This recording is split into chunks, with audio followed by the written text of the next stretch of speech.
Hello friends, आज हम सीखेंगे IHC स्टेन, इम्यूनोहिस्टोकेमिस्ट्री स्टेन्स। तो इस सबसे पहले हम इसका देखेंगे प्रिंसिपल क्या होता है IHC स्टेन का। It is a method based on selective binding of specific immunological reagent to a specific antigen. मतलब एक स्पेसिफिक एंटीजन किससे बाइंड करता है? एक स्पेसिफिक इम्यूनोलॉजिकल रिएजेंट से।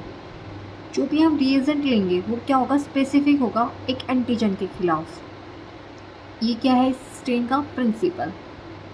अब नेक्स्ट बात है प्रोसीजर में हम सबसे पहले टिश्यू को क्या करेंगे? फिक्स करेंगे। फिक्स किससे करेंगे? हम टिश्यू को फॉर्मलिन से। जो भी हम स्लाइड लेंगे उसके ऊपर हम क्या लगाएंगे? पॉलीएल लाइसिन कैसे एक्ट करेगा टिश्यू के लिए? एडहेसिव एजेंट के, वो उसको स्टिक करेगा स्लाइड से। जो पॉलीएल लाइसिन है वो क्या करेगा? टिश्यू को स्टिक करेगा स्लाइड पे। ठीक है, ये काम क्या होगा? किसका होगा? पॉलीएल लाइसिन का। अब नेक्स्ट स्टेप क्या होगा? जो भी हम टिश्यू को ले रहे हैं स्लाइड के ऊपर, वो कितनी थिकनेस का होना चाहिए? 3 से 4 mm थिकनेस होनी चाहिए टिश्यू की। अब हम क्या करेंगे? डीवेक्स करेंगे पूरी स्लाइड को by incubating at 37 degree Celsius for overnight. उसके बाद हम क्या करेंगे? जाइलिन में उसको वॉश करेंगे। डीवैक्स हो गया। अब जो टिश्यू के अंदर जो वैक्स है उसको हमें रिमूव करना है, तो हम क्या लेंगे?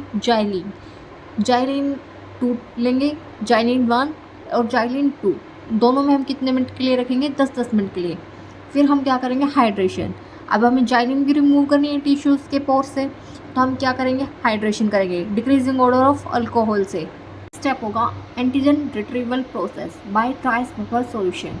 इसमें क्या होता है? जब हम कोई भी टिश्यू को हम फिक्स करते हैं फॉर्मलिन के अंदर, तो जो भी उनके ऊपर एंटीजन होते हैं ना, जो भी टिश्यू के ऊपर एंटीजन होते हैं वो क्या हो जाते हैं? क्रॉस लिंकेज बना लेते हैं एक दूसरे के अमीनो एसिड के साथ। और वो जब क्रॉस लिंकेज बना लेते हैं एक दूसरे अमीनो एसिड के साथ, तो वो एंटीजन को क्या कर देते हैं? कवर कर देते हैं, जिसकी वजह से हमें है ना एंटीजन दिखता ही नहीं है। तो उस एंटीजन कवरिंग को रिमूव करने के प्रोसेस को हम क्या कहते हैं? Antigen retrieval process. अब इसमें भी क्या होती है? 2 साइकिल होती हैं, साइकिल 1 और साइकिल 2। जो साइकिल 1 है उसका टेम्परेचर कितना होगा? 95 डिग्री सेल्सियस। और कितने मिनट के लिए होगा? 10 मिनट के लिए। पहली साइकिल कंप्लीट होने के बाद हम उसको कूल करेंगे फॉर 20 मिनट्स। फिर हम साइकिल 2 करेंगे शुरू। उसका टेम्परेचर कितना होगा? 98 डिग्री सेल्सियस फॉर 5 मिनट। फिर वापस से हम क्या करेंगे? कूल करेंगे फॉर 20 मिनट्स। फिर हम पूरे सॉल्यूशन को वॉश करेंगे, जितने भी स्लाइड्स हैं हम उन सबको वॉश करेंगे फॉर 2 मिनट्स। फॉर किससे करेंगे? PBS से। उसके बाद हम क्या करेंगे? PBS की फुल फॉर्म पता है आपको? Phosphate buffer solution. उसके बाद जो भी एंडोजीनस पेरोक्साइडेज यूज़ किया था ऊपर एंटीजन रिट्रीवल प्रोसेस के लिए, उसको क्या करेंगे? हम ब्लॉक करेंगे। किससे? By adding 3% H2O2 for 15 to 20 minutes. पूरी स्लाइड को कवर करेंगे किससे? 3% H2O2 for 15 to 20 minutes. Then उसके बाद हम वापस से वॉश करेंगे फॉस्फेट बफर सॉल्यूशन से फॉर 2 मिनट्स। फिर हम प्राइमरी एंटीबॉडी डालेंगे। वो कितने मिनट तक रखेंगे उस सॉल्यूशन को? 35 से 40 मिनट के लिए। फिर वापस से हम PBS से वॉश करेंगे फॉर 2 मिनट्स। फिर सेकेंडरी एंटीबॉडी डालेंगे हम 95 से 30 मिनट के लिए। फिर वापस से हम वॉश करेंगे PBS सॉल्यूशन से। फिर हम यूज़ करेंगे डैब क्रोमोजोम हम कितने टाइम के लिए रखेंगे? 5 से 7 मिनट।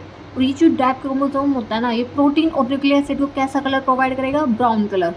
फिर हम पूरी स्लाइड को वॉश करेंगे डिस्टिल्ड वाटर से ही। फिर हम क्या डालेंगे? मेयर हिमेटॉक्सिलिन कैसा कलर प्रोवाइड करेगा? न्यूक्लियस को ब्लू कलर।